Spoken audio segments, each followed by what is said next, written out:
Blog Talk Radio. Hello and welcome to Open Money on Blog Talk Radio. I'm Ernie Jacob and Michael Linton is just around the corner from me in the Comox Valley. Morning, Michael. Good morning, Ernie. And Amy Kirschner is joining us from deepest, darkest Vermont. I guess it's not darkest, is it, Amy? Yeah, it's beautiful today. Yeah, it is here too. So, Amy, tell us a little bit about your interest in this field of open money, community currencies, etc. What brings you to this? Oh, well, in a nutshell, about 5 years ago, I decided to go back to grad school, and there was just a one-off class that one of the professors did about the local currency here in Burlington called Burlington Bread. So I had a business background, so I thought, my God, that's an idea I'd never heard about, and I just thought it was incredibly interesting. So I got involved with the class and the currency, and then just started getting more involved through the E.F. Schumacher conference at Bard College, and then I met Michael at a conference in a living room in Colorado about 3 or 4 years ago, and when I heard about open money, it blew my mind in the same way that local currencies had blown my mind a few years before, and I thought, God, I don't understand that, but there's something I can't look away from. So I've been following it. I've been following the writings ever since, but it's been at a technical level. I say this to you all often. I'm very non-technical, and it's been hard to follow from that angle, but I've been keeping an eye on it, I suppose, from a distance.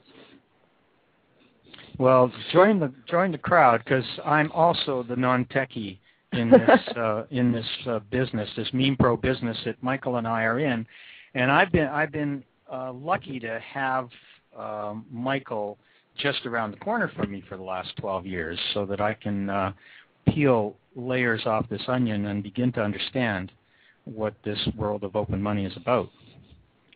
Isn't that right? I think that's a good analogy, the layers of getting into it. I think that's pretty much the center point of what we're playing with at the moment. And the techie thing is as much an impediment for me. I'm not particularly technical, and the last few years have been intensely technical in the way that the open money platform has been evolving and forming itself. And we owe a lot to the techies, the Erics and the Arthurs and the whoever's who are doing this stuff in the background and putting it all together so that we can play. But the objective now is to become non-technical, to reach out into the wider mainstream of anybody who uses money and could use some more. So let's get out of the text. Let's try and get into something more immediately contagious, more viral and communicable. Something that more playful, perhaps. Playful indeed. And that brings us to the first item of today's agenda, which is to run through the Let's Play introduction process with Amy as a somewhat less than totally naive. Amy, you know a little bit about this already, don't you? So, a little, yeah. Yeah. Well, we'd appreciate your participation in this sort of scripting of how people might introduce Let's Play to their friends, their neighbors, their co-workers, their associates, their boss, their employees, whatever. Because Let's Play is our way of getting people into an understanding of this process comparatively effortlessly and certainly painlessly. You've been working with community currencies for a while there, Amy, in that region. Have you ever found it easy to explain? The explanation has been a learning process for me through a lot of trial and error on how to have that conversation. Yeah. Well, that's what we more error than trial. Indeed. And every time I go out, suppose I've just heard about this idea and I'm excited, and I go and speak to my wife or my neighbor or my boss about it, and they ask a question like, yes, but what happens when? If I'm not fully competent and comfortable in this, their question's going to floor me. and has done. So pretty soon I'm pretty discouraged from explaining or introducing other people to this because it just gets me into difficulty and trouble, and I begin to doubt myself. So we found the explanation useless. Now, can I direct you to this link on blogspot.com, openmoney.blogspot.com. It's a place where we put some of our most general documents so that people can see what we're talking about. And the top page on, the top page on this at the moment is a piece from January the 1st about the Bank of Common Knowledge, which is a Barcelona organization which makes information available to people in sort of street-side approaches. Here's a CD writer-reader that they roll into fairgrounds and people can access the internet and create all sorts of stuff. So they asked us for some information about let systems and why we're doing it. And their first question was about the game. Why do we use it? And there's 4 or 5 paragraphs here that I'll just summarize. But I think it's always important with people to, particularly people like yourself, Amy, to get a perspective of why we're playing this game rather than just trying to explain the system to people. Games are easy. Games are fun. Games are comparatively low risk. And people will do more in a game space, maybe 20, 30 transactions. They'll do that in a few hours, whereas in the real world, if you get them into a real community currency, it might take them a year to do anything like that much trading. So this is a familiarization process. It's a game in the sense that you're playing. It's point and click. It's not a competitive game. You're not trying to beat anybody, not even yourself. You're just going through the motions. It's as though we've taken you to the swimming pool and we're showing you this is the shallow end, this is the deep. The water's wet. It's quite warm but not too hot. That sort of thing. We want people to see how let systems work, and in particular to see the difference between the 2 sorts of money that our world is run by. There's one money, the normal, the conventional, the bank, government money, the dollars, the euros, the yen, the stuff we all know. It's what we call a commodity money. There is only so much of it, and we get to juggle it in and out. So it's usually a currency, well, it is inevitably a currency of competition. And the game will show how that competition emerges. At the same time, the game will show how collaboration emerges as a possibility within a community currency. And that's really all we're trying to show people. We want to get them on the same understanding of the mechanism so that when we then have discussions about how it all works and doesn't work, we're talking the same language. Otherwise, it's a bit like, well, my computer doesn't talk to your computer, There's so many compatibility issues. So that's the short part of ours. Let's play because it's hard to explain open money. The simulation game is brief. It can take just a few hours if you've got a bunch of people playing at once, or it can take a few days or maybe even a week, but only a few hours in total time because it's just go, point, click. And then you'll know whether you want to look deeper. And that's our biggest issue. We can't persuade people to get involved in this unless they're interested, perhaps even excited. But then they've got to become the architects of their own exploration. They've got to follow through and make such sense of it as they need. And this is our opening position. Let's play a game.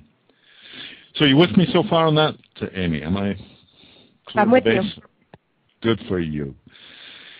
Then let's jump to the next page that I'm asking to look at, which is openmoney.org/let's play. And this is a detailed summary of which we are not going to go through, which explains all the sort of reasons and the hows and the wherefores and why you might want to play the game and what you might learn from it and whatever. But nobody's ever interested in that. They just want to play. People just want to play. So are you on that page, the openmoney.org Let's Play? I am, yes. Good. Well, you see the second section there says the quick guide. Mm-hmm. Now, actually, the first in that is a suggestion you print off 2 one-page PDFs, the game chart and the rules and procedures. they're useful to have. They're not essential, but they will help you to understand more clearly what we're playing with.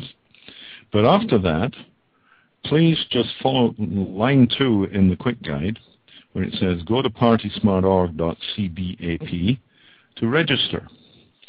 So would you please, with your own computer, go to that website. Okay.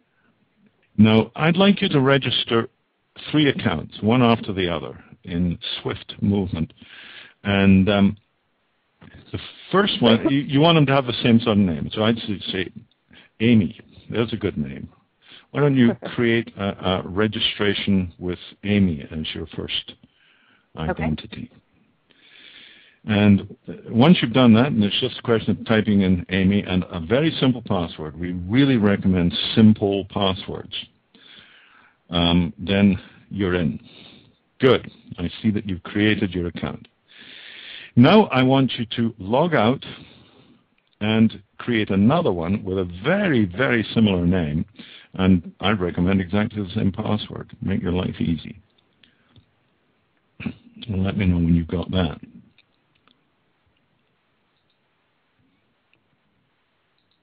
Okay. All right. Now, in the left-hand upper corner, there's the name of your new account, and then below that it says Access. Mm-hmm. Please click on Access, and you get a page that shows you various options about which games to be in, which games to play with, and whatever. At the very bottom of that page, you'll see a box that says Request Administration of My Account. Yes. Now, I'd like you to type in that box the name of your first account, the one that you made earlier. Mm-hmm. Full name, so yours was something or other .game. Okay, so type in the full name .game. So Amy.game. Yeah. Okay. All right. Now then, you can log out of that. Okay. And give me a third account. Exactly the same procedure, giving yourself a simple name, that's probably the same as the one you just did with another number on it or something, same password. As soon as you're in, go to the Access page and make that account playable by your boss account, your mother account, your account of all accounts. This just makes life a little easier. I see. You have 3 accounts now. Now, next thing you should do is you should log out and log in as your boss account. The one I see there. Yeah. Just that 3 master account. Yep, 3 accounts. And you want to go in as the top one. And it should now, when you log in with that account, at the very bottom of your page, I hope it will show 2 other options. It may take a second to load. I got a error message on. I'm trying to make Amy 2 request administration by Amy game, and I got an error saying the counterparty does not exist. Did I type wrong? Perhaps? Did you put in gamey? You've got GAMEY.games would be the counterparty that you have to put in on the. Oh, game plural. Got it. Okay, so you probably have to log back into those and reset them. Okay, now let me get into the master account. That one seemed to work.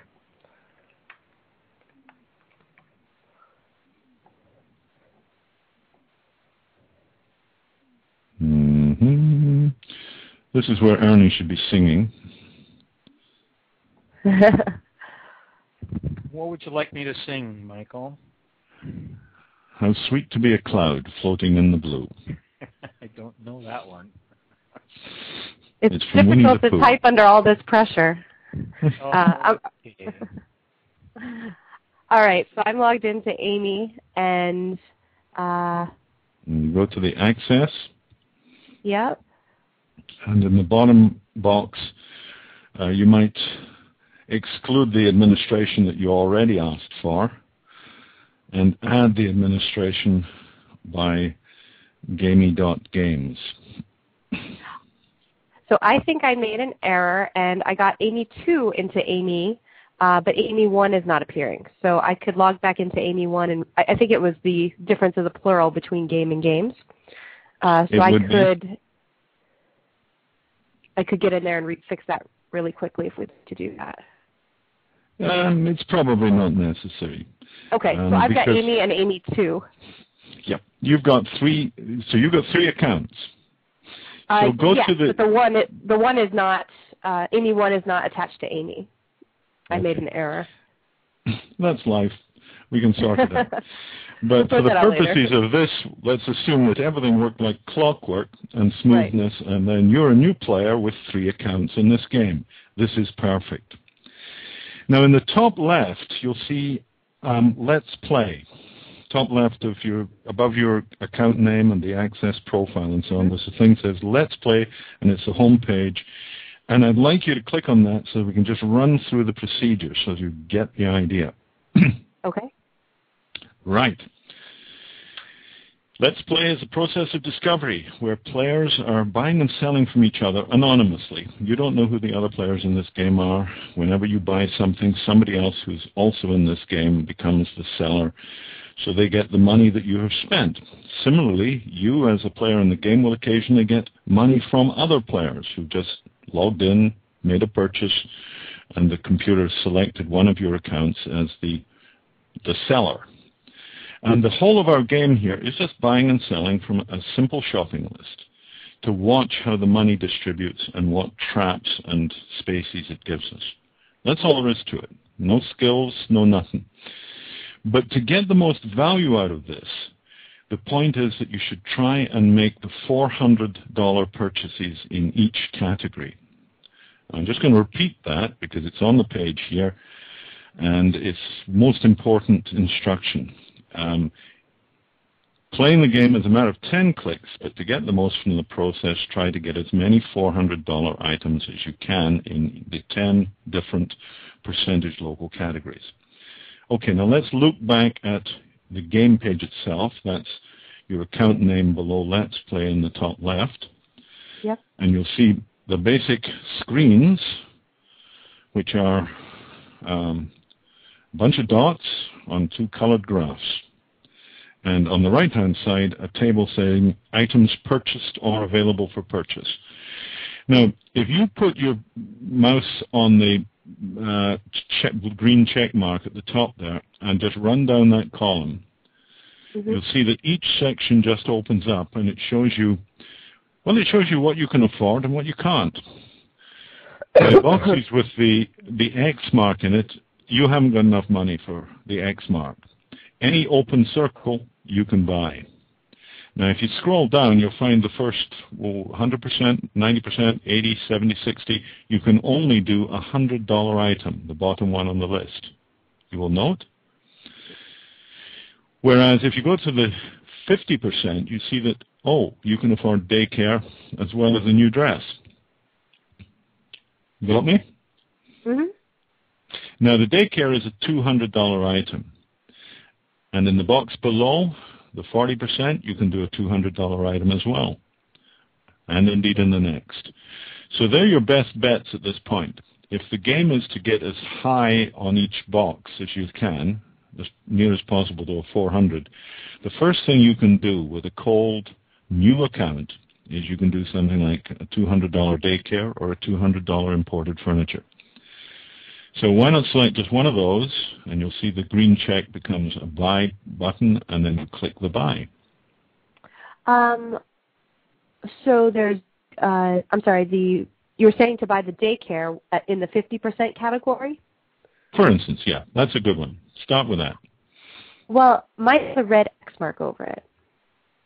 You've got a red mark over that? Yes. And which account are you in? Gamey I'm in or Amy? I'm in Amy, without a number. I'm going to look in and see what Amy's doing here. This is very strange. Uh-oh. My typing comes back to haunt us. You've broken it again. Oh, no. Dear, straight up. Now, which is now we've got 40 minutes to fill. It's okay. Are we talking Amy 1 or Amy 2? Which one are you looking at the moment? Amy. All right. I'm in Amy. Logging in. No. I am coming in to see what Amy's done. Help. Oh, no. The currency police. Well, I'm looking at your account, and it shows daycare as possible. No, not on mine. Like, I can buy the dress underneath it. Okay. So you can do the one below, but you can't click in the circle above that because does it have a cross mark on it? Like in the 50% category, the bus pass and the daycare have an X on them, but I can buy the new dress or the restaurant. Okay. Do the top of the round buttons. What do you mean? There's 2 round buttons there. Do the upper one of those, the $200 item, which is the daycare. That's what I can't click. I can't click on daycare. Oh, won't let me. No. The $200 item is new dress. Daycare is actually $300. Good call. I see your point. Yes, that's the point. It's that's 1 year bus pass double line there. I get you. So I can buy the new dress. I've clicked that. Good. All right. And do you see the buy button? Did you hit that? Yes. I'm buying the dress now. Well, that's excellent. You have done the most difficult part of the game.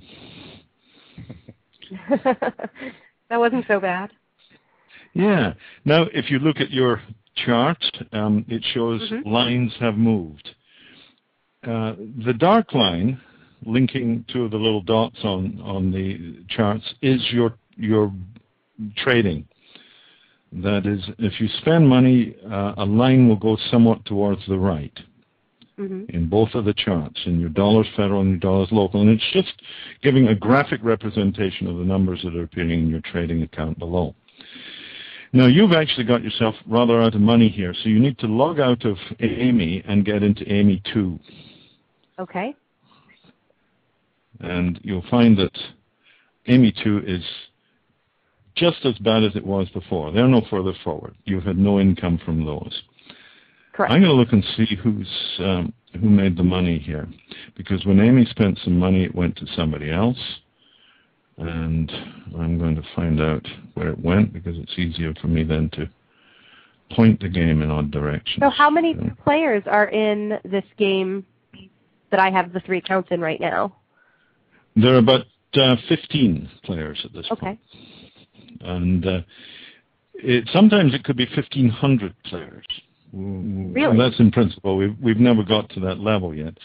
But there's no problem with the number of players that you can put on this game. It just means that it's a big churn rather than a small group. See, if you wanted to play this game in your workplace, you can create a new game entirely for you and your friends, and a whole bunch of you can play through the game in about an hour. But that's a small, sort of more private approach. If you go with the game of the day, the April 22nd game, for instance, it could be a dozen people, it could be 100 people playing. Doesn't make any difference, really. Anyway, I noticed looking at this that Amy spent money and it went to Zeus. So Zeus would then have some more money, and Zeus, checking on their account, would say, oh, money has come in, I'll go spend some. That's the nature of the game. You just keep checking into your accounts occasionally. You can leave up the browser and see if it changes. The game will change your page for you without you having to log in. Once you're up, and new purchases will appear on your account statement. Equally, you can use the RSS click beside your account name, that little orange button. Mm-hmm. That can be used to set up a newsreader so that you see when the transactions come. Now, whenever a transaction comes, what you should do to keep the game going is go to your account, have a look through the options that are available for you up and down the list, and purchase the most the highest scale on that. The 400. If you can see a $400 purchase in your lists, do that. If you can only find 300s, maybe do that. If you can only see 200s, or even worse, if you can only see 100s, wait a little bit and see if more income comes to you by the process of the game to give you a bit more room to play. Now, if you just follow those general rules, then in a few days, maybe a week, you'll have played through all your accounts, done 8, 9, 10 transactions with each, and at that stage, you'll know an awful lot more about how let systems work, how community currencies work, and more to the point, we'd be able to discuss the stability, the movement, the implications, all sorts of things which, frankly, without that preliminary experience, the discussion can be very, very divergent, not to say crazy. So our request, Amy, is play along with us, and in pretty short order, we'll be in a position to talk about this sensibly. Now, could you describe, there are two graphs on the screen, and I've done a couple transactions and I'm seeing the dots, but what would an end game look like with those graphics? Well, gradually we'll zigzag up the page. You see, you zig to the left when you earn money, and you zag to the right when you spend it. And we track your total in and out by going up the page. It goes from 600 positive to 600 negative, because that's the scale of our game, left to right. Up to the top is about $6,000 of trading. So as people trade in and out of the game and make more transactions, this little cloud of dots moves up. And your own dot system is the places you've been linked by the lines. So it gives you a visual indication of whether you've been positive, whether you've been negative, whether you're sort of inside the school of fish or on the edge of it. Now, you'll see different patterns emerging in the dollars federal than you will in the dollars local. The dollars local will spread both sides of the center line, and it behaves in a rather more liberal way. In the dollars federal, we're going to find life generally gets tight because, well, the dollars federal is what we call a zero-sum game. Whoever has the money means others don't. And that's just the way our normal money works. It's either you or me.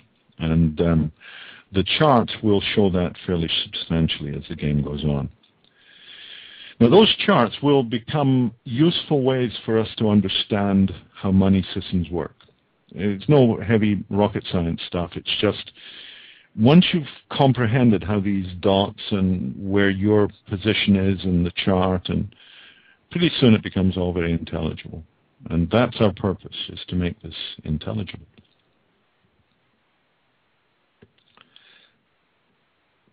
I just bought a new raincoat. Buying like I'm on a shopping spree. Yeah, shop till we drop. Oh, and look at that. And I can tell you, see, because I've got the administration account here, so, and which I can share with you. And in fact, I think I'm going to let you in on the administration so you can watch the trades going backwards and forwards. But I'll do that later. We won't take up the time of this broadcast to our thousands of listeners by interrupting with that. Great. Well, you see what's involved there, Amy, is just a sort of an explanation of why we're not explaining, and then an explanation of what you might get from the game, and then an explanation of how to play the game. And then we back away. And we hope that a person is sufficiently motivated, interested to make sense of what's there. Now, obviously, it's going to get better. It better get better. Please. But right now, this is what we have as the familiarization tool. And we're very eager that people interested in interesting others in community currencies and open money in general should give this a good shot. It may be difficult at first, persuading people to play this or making sense of it for them, but it's an awful lot simpler than trying to explain open money or the reasons for economic sovereignty in our communities or the cost basis for small business or the taxation states or whatever. All those things become immensely more easy after people have played the game. So That's our story. And how long did it take? Good. 30 minutes. No. We were talking a lot. Yeah. Oh, actually, Michael was talking a lot. But that's not unusual. Well, I'm excited to now that I've got the few accounts in here, and I had played this a little bit previously before to see beyond those first few transactions how it ends up after the 8 or 9 transactions with the graphs and everything. So. Yeah, well, that's the interesting thing, and that's why we want 3 accounts as well, because if you just play with one, you'll get one experience, and you might actually think it's all there is to it. But you'll find probably that the 3 accounts you play produce quite different behaviors, even if you treat them the same. It's just the variety of, the variability in the game joggles us around into a sort of a random or slightly chaotic way. And you will find more learning from 3 accounts than you will from one. That's the name of the game. That's all there is to it. Sounds good. So, what else can we do, Amy? It's your show now. You get the rest of the show to tell us what's going on, ask us what it's about, give us your vote in the upcoming Democratic primaries. Of course, you've done all those, haven't you? Well, I would like you to explain. You always talk a lot about the theory, and even in today's show about some of the background. I would like more of an explanation of open money in a practical way that's understandable from a non-technical point of view. So. This is something that I go click on my computer and I have a wallet of money. That's that kind of level. What does this look like? Yeah, it looks a lot like that. It looks like most of us have, now the ones of us who are using Internet and doing a bit of banking on the Internet, we can go to our bank account. We can watch our statement, and we can authorize payments from it, pay the telephone bill or whatever, pay our charge cards. So we're used to going to a site, logging in, and managing our hard money in the banking websites. Well, open money is the same idea for the soft money, the social money, the network money that open money offers that is distinct from conventional. Brief pause here to explain the issues with conventional. Conventional money is a bucket flow. Money flows from my employer's bucket to my employee's bucket in wages. Then I take my bucket to the store and I pour money into the store's bucket. And the store uses its buckets to pay its staff and buy its products, the things that it's going to sell. So we have this cascade of buckets everywhere. Now the thing to notice about those buckets is when money leaves your bucket, it's gone. It goes to another bucket. And it doesn't remember you. It doesn't care where it came from. And it has certainly no particular intention of ever coming back to your bucket. Now, this is something we can all take for granted. We can say that universally. That's the way money works, the conventional stuff. You spend it, and it's gone. Now, open money is suggesting that there is a way of creating networks of trading, which might be neighborhood, might be local, might be regional, might be international. But a network of trading can exist simply because we decide we're going to use a money within that network. So that when I spend our local money with you in, say, Burlington, you can spend that local money with anybody else in Burlington who's using it, but it's not going to go to New York. It's not going to go to the Bahamas. It's not going to end up in a land purchase on the Patagonian border by the Bush clan or something like that. Basically, the money you spend in Burlington with the Burlington money will move around Burlington. Now, the simplest thing here is what I spend comes back. That's what open money offers. It says we can make money by our agreement to collaborate at this simple level. We will spend money, our own money, not the federal money. We'll spend our own money in these circles of to and fro. Now, this is a bit like having different channels on your TV. different programs on your radio, different software on your computer, different colors in your paint box. It's just the ability to have different things going on, because I have a local network, the place I live, the people I trade with in my neighborhood. I might also have a community in my school, maybe my classmates if I'm a student, maybe my fellow teachers if I'm a teacher. If I'm, for instance, a member of a church, there'll be a church network. And within that church, a give and take and a trade-off, and I'll do this if for the church social and get so many points, and then I can spend those points on somebody else in the church network for instance, giving my kids tuition or something. So it's just a different tribe. Open money is as many tribes as you like.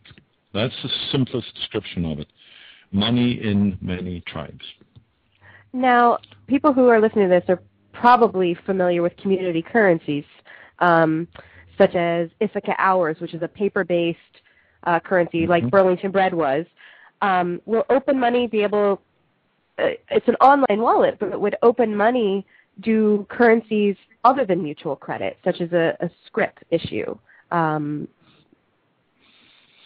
we're familiar with in the... Most of the community currencies that will be well distributed and active will exist both as online accounts and as something like a paper or a smart card or a coin. And just like you go to the ATM at the moment and pull out dollars and it disappears off your bank account and then it's in your hand, we'll have the same sort of models that currencies on Open Money websites can be run as simple transacting accounts, but that doesn't work very well in the supermarket. So in the supermarket, you want to have something like a smart card or a swipe card or a form of traveler's check. You know, here is 20 community dollars. Right. Well, who issues the paper? I guess I don't understand the logistics of how this flows out. Well, if you are doing something like paper or smart cards, then you will need something like an office, an organization, a storefront, a group that undertakes the costing of printing the paper or acquiring the smart card technology and distributing it in the community. And then they become the people who are managing the technical logistics of Amy wants some cash on her card so she can go shopping in the restaurant and here and there. And that's very simple. You know how sometimes you go to the supermarket and you run up a bill of $80 and the teller says, do you want some cash back with that? Right. And you say, yeah, sure. I'll take 100, give me 20 cash, you know? The same sort of thing is how your community currency smart card will get supported. Every business that's using the card, and a restaurant might be saying we'll take 50% hard cash, 50% in the community money. A retailer might say we'll take 80% cash, 20% local. That would be a grocery store. A shoe store might say 40% local, 60% cash. All sorts of different theories. Now, when you've got money, community money on your card, that's fine. You're just using it. Sometimes you find your card's gone flat. You spent all the change off it. Then at that store, you do something at the cashback, and it reprograms your card up to another $100. And then, of course, there's a debit on your account for those 100 community dollars. So your account goes down, your card goes up, and you go back spending. So you've said that one of the... Oh, hi, Ernie. We can barely hear you. Oh, okay. But you can hear me. Interesting. Yep. The switchboard, Michael, you hear me? I hear you. Oh, interesting, because my BlogTalkRadio switchboard says waiting for host to call in. Yeah, and it says... No caller, no caller. I have a suspicion that we may have... it says it's on live. Yeah, Ernie, why don't you continue? So let's just go on with this next 20 minutes, and then we'll check to see whether we lost it or not. Yeah, it's our experience sometimes that you get dropped off the broadcast, but the podcast continues to record. So this is valuable for anybody who's following up and listening to it later. It's good for us too. It's good practice. I have another question. So you say that one of the good things about this system is anybody, for any reason, can start a currency. But what kind of skills, what kind of knowledge do people have to start that currency, and where would they acquire it? Well, I think this is a bit like asking people the first bike riding exercise. Nowadays, we look at bikes and it's dead simple, and you expect most kids to learn it, when they're quite young and whatever. But if you came first into a community and they'd never seen a bicycle, we'd have quite a discussion about how you do that. We're on the same level with community currencies. It's really as easy as riding a bike.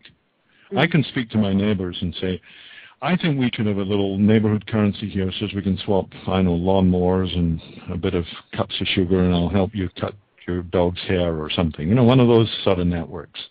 All I've got to do is go to the Open Money site, log in my normal way. It's like my Open Money bank accounts. And in my community, and it's a bit like an email address,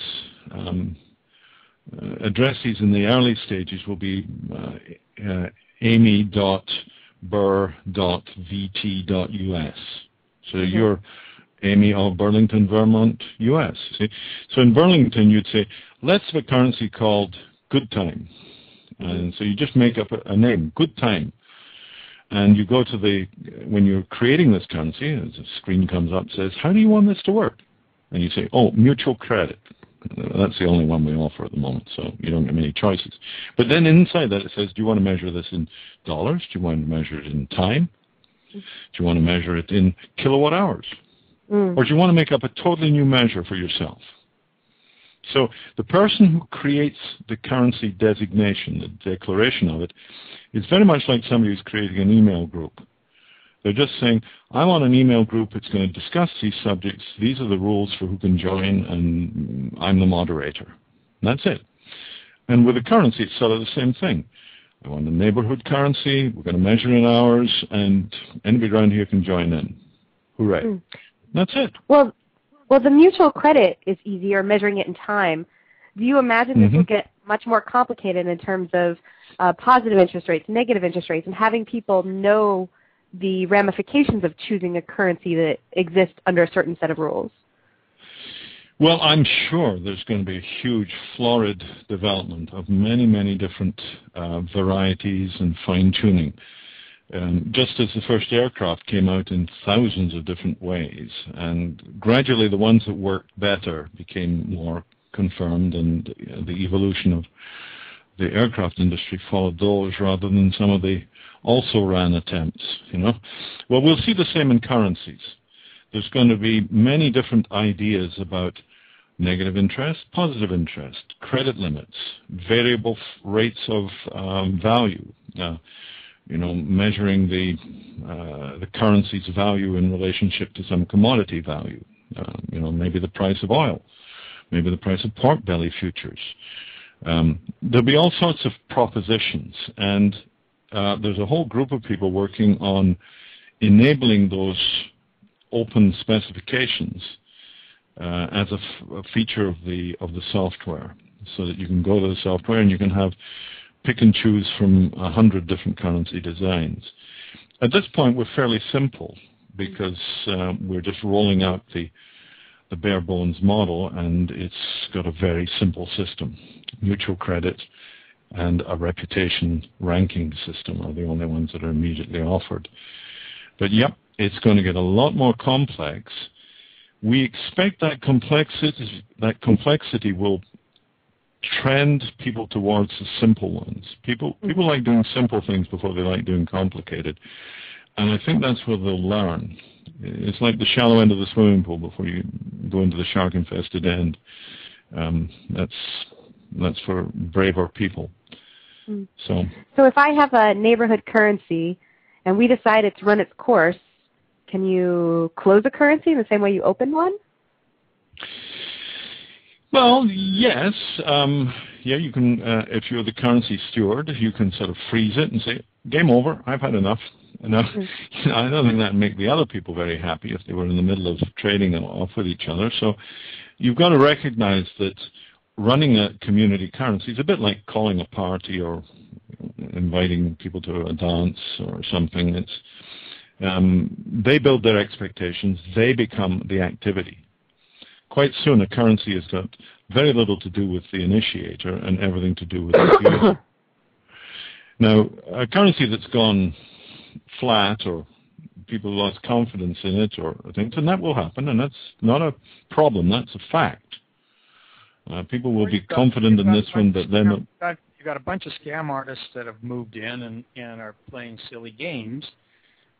You want to be... You don't want to be associated with it, you can shut her down. Yeah. Easy. Or change its name and recreate it and say, well, we're going to be selective about who we let back into this new currency. You just sort of shift it sideways. It's not much different from an email group that's suddenly swamped with spammers. And you say, no, that's a mess. Let's all shift over here and start again. Hopefully it'll be a lot lighter than the process of moving an email list, but it's of the same style. What legal issues are there for people who use currencies that are through open money that may cross boundaries, borders? Well, generally speaking, I think the legal issues are more imagined than realistic. I mean, one of them is that the tax laws in any country apply. So if you're a U.S. citizen, you deal with the IRS. If we're in Canada, we deal with Revenue Canada. Now, a transaction, although it's measured in virtual dollars, is no different from Revenue Canada's position than a transaction that is taking place in hard cash. The legislation of our participation in the national democratic process, the constitutional democracies, whatever, basically says pay taxes, support the broader issues of your community, and that's it. And we have the laws to force it. Now, those laws don't make any distinction between whether the money is the standard legal tender or it's a unit of measure that the participants have made up. So if people recognize that they have the same tax implications with this money as they would with conventional, then that pretty much handles it. After that, it really comes down more to contract law. If I go on eBay and I say I'm going to sell you my car and you send me the cash and I don't give you the car, we have a civil problem. And sure, it's a problem that eBay has had something to do with, but it's not eBay's problem. The problem lies between the guy who took the payment and didn't deliver. Now, if things like that happen inside let systems, community currencies, open money, it is still up to the courts. It's not up to the open money people to enforce and chase and be the judge and the jury. So basically, legal is between the people. Oh, so I'm a member of a time bank, and the time bank I'm in uses the standard time bank software from Time Banks USA. Does that will that coexist with open money? Will I have to learn? Will my neighbors who are barely on this one system, will they have to learn a new system? Does it? How would an existing system interact with this new platform? Well, we think that that's probably a matter of consent and gradual acceptance by those that wish to and not by those that don't. Nobody can be forced or should be in any way forced towards open money. But where you have a community of users, of say a time bank, or take a church congregation, or the members of a chamber of commerce, a Rotary Club, there's a database of people there, or businesses, no difference between any of those groups, that may have an internal business trading or an internal time bank of their own. Well, why not offer that they can parallel those that want to into this additional facility? So in your time bank world, there might be 100 people, and 80 of them might say, no, I don't want anything to do with this. It's just, enough is enough, I'm busy, and this is good, and I'm happy with what we got. But 20 of the 100 might say, oh, it'd be interesting to be part of Time Banks Vermont or Time Banks Northeast. It'd be also interesting to have a Vermont dollar that's local to us, or a Burlington dollar that's local to us. And it'd be nice to have one of these and one of those. And that's sort of like the shift from email in the 80s to email after Internet. In the 80s, a lot of people had email. Well, not a lot, but it was in universities, it was in corporations, it was in governments, but you couldn't get between them at all easily. It was very difficult. And then after Internet, anybody could do it. Now, not everybody did, but a lot of people immediately graduated into, oh, I can do the same thing in a wider context without taking away from what I was originally doing. And that's our strategy around existing systems, is that we would hope that the administration and organization of those systems would see the benefit in offering their existing membership a parallel accounting system. So they don't have to abandon what's going at the moment. Nobody has to change a damn thing. But people who want to improve the game, if you like, to step up a little bit, to move into a wider, and if I may say so, rather more productive frame of reference, can get into open money as well as being in the one that they're already in. So when someone starts sorry, go ahead, Ernie. Just a quick note. It's also inevitable. I mean, open money will exist wherever, just about anywhere. So people that are now running systems or thinking about running some kind of an hour-based system or time bank or whatever would do well to understand what this is about and make use of it, because it's there. It's inevitable. It's going to happen. Yeah, it's about like color TV took over from black and white. That didn't mean everybody had to check in the black and white TV or burn it or anything like that. It's just that there is black and white, and now there is color. And this is the same sort of extension of capacity. It's so if I'm in multiple currencies, if I'm in multiple currencies, do I go to something like openmoney.org and see my 15 currencies that I participate in, or do I go to the Vermont Time Bank's website and I never know that open money exists, but yet I exist in this online community? Or how does that work? That would be a choice for your local time banks community to make. I mean, they could merge very nicely into our software, both as a double development, like keep exactly what's there going, but put in a button that says open money here, and the person's login allows them to jump into the open money system.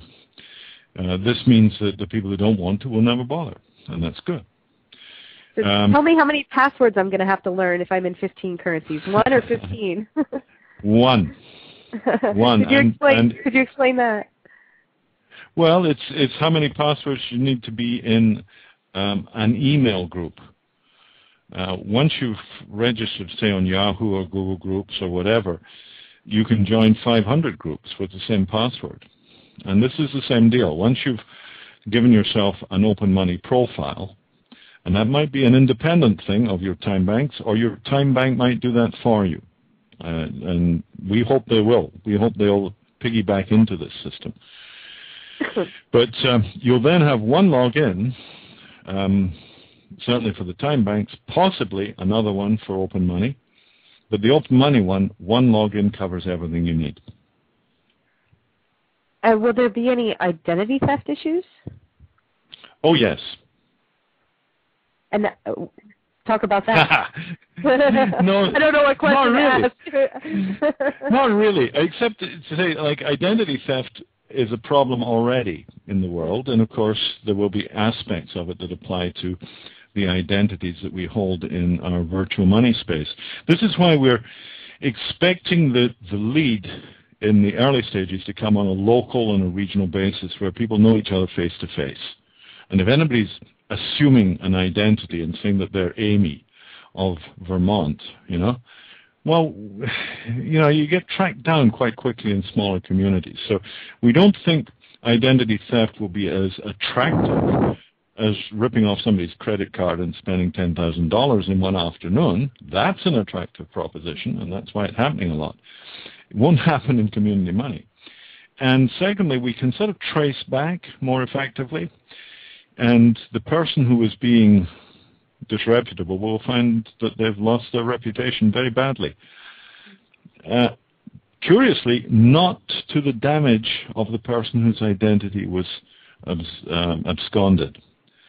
But I can imagine that there would be higher value currencies. For instance, if, in terms of identity theft, if all the luxury hotels of the world had a currency, then it would be somewhat profitable to steal some identities because the risk of exposure and the profit would be fairly high. Indeed, the bigger the system, the more attractive the proposition for such frauds or scams or God knows what. There will be pyramid schemes, for instance. Now, does somebody have to belong to a local network first to check their identity? We would expect the reputation to develop at the local and justify participation in larger ones. Okay. But even then, you are an individual swimming in a sea of other players. And the bigger the system, the less face-to-face understanding, the less authentication, the less confidence. And this is good because it focuses us back to the smaller. You see, if I spend money in a big system, I may have a wide variety of things I can buy, but the money I spend has very little impact on my immediate earnings. If I'm doing it in a small system, I may have less variety of choices, but whatever I spend is really pumping back to my own earnings.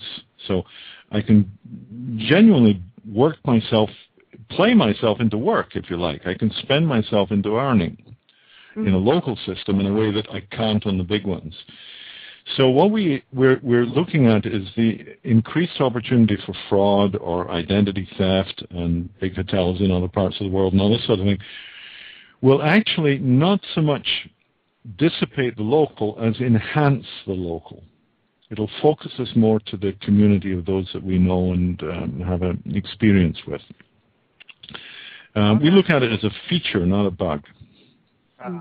Feature and not a bug. And on that note, we've got 2 minutes left, and we should talk quickly about the next show. How you want to do this again, Amy? I'd be happy to if you can handle some more questions. They weren't that hard, were they? Keep them coming, Amy. Keep them coming. They were softballs. Yeah. We're up for the hard stuff. I'll put on a helmet next time. So what's a good time for you, Amy? Monday? I don't have my calendar in front of me, so we'll have to probably coordinate that. We'll do that. We'll coordinate. Yeah. Well, thank you very much, Amy. That was very good of you to be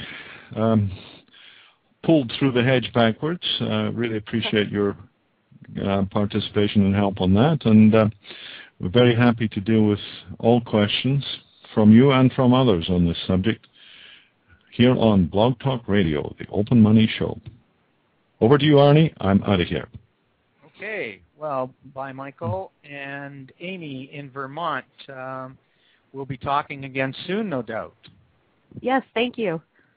This is it has been good. It was a very good interaction between the two of you, and I think it'll come out real good on the podcast. Hopefully, I don't know. Actually, I don't even know if it's being recorded because it still says here on my switchboard, waiting for host to call in. Yeah, we may have just completely wasted our time here and done nothing except get ourselves. Well, I'm a little smarter, so you've got one person. That's good. Nobody was smart enough to tape this for themselves, really.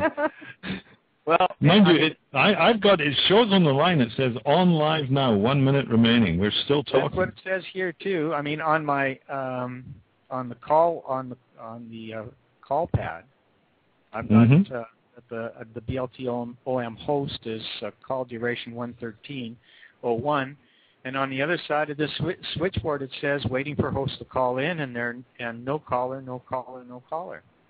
Yeah. But yet we're talking to each other. Are you got the same on yours? Well, I don't know. I'm going to wait until we're off here and check whether or not it's... Oh, it just gave me a sound. It says chat's available, but I hear nothing. Huh. You hear nothing. Anyway, it says 10 seconds remaining. Goodbye, cruel world. Crash Test Dummies checking out. Bye, Amy. Bye. Well, we're still here, even if the system's gone. Do I hang up? We can still talk? Well, we can still talk, but I mean, it's still. I think it's still going. I mean, we're still on air according to the left side of my switchboard, and but not on the other one. I don't believe this system at all. Well, but we'll find out later. How much of this babbling got recorded? Okay, signing out again. This time I'm going to shut it down, and then we can talk on Skype. Okay. I've got to run out, actually. I've got to run for things at the moment. Unless there's something quick, Amy, do you have any quickies that we should pick up? No. If you want to schedule something, we can connect by Skype. Yeah. Right. Okay, we'll do that. Thanks very much for your game participation, Amy. Now we're going to hold you to it. We're going to get you to use your accounts gradually and slowly and learn from experience, if you will. I was just going to log in as Zeus again. You told me I had some money, so I was excited. Oh, Zeus is loaded, yeah. You know, all right, people sweet. Money now. Great. Well, I had fun. I hope it was helpful. Yeah, I'm sure it was, and it was good for us. And if it was good for us, and it was good for you, then it's good for both of us. Good for everybody. All right. All right. Talk to you later. Bye.